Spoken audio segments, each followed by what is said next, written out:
6:52. Let's take a look at the top stories we're following as you head out the door. And we begin with WAAY 31's Will Robinson-Smith.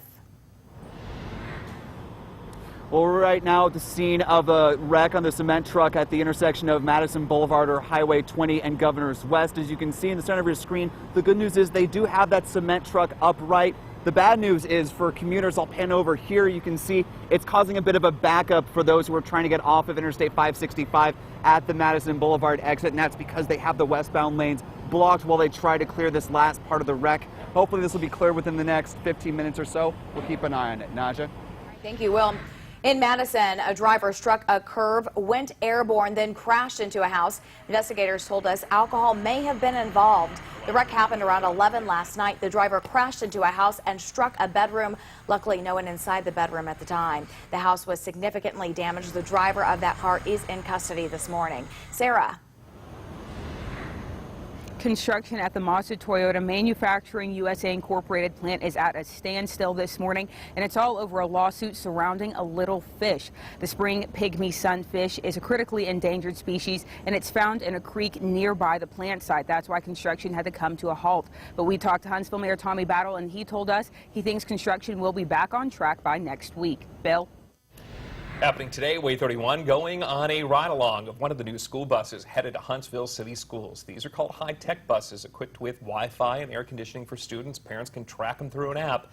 The new bus company called Apple is providing 180 buses for the school district. Happening today, the funeral for a murder victim in Decatur, Christopher Preston. It takes place a day after the arrest of Brian Bezel for the crime. Preston was found down Saturday morning near the Aqua Dome. He'd been shot multiple times.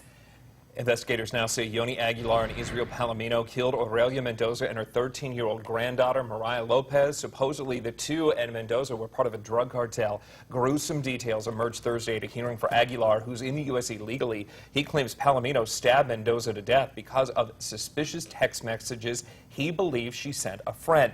He then said Palomino forced him to cut off Lopez's head.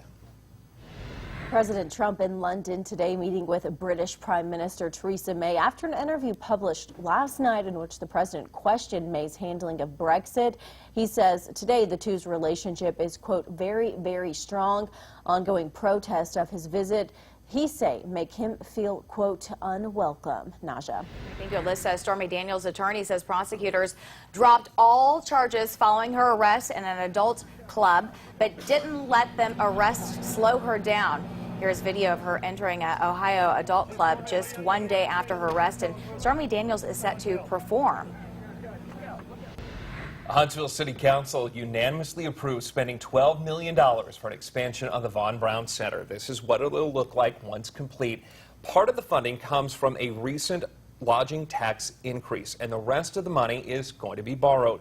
Construction on this new music hall expected to begin next month. Take about 14 months to finish. Kate.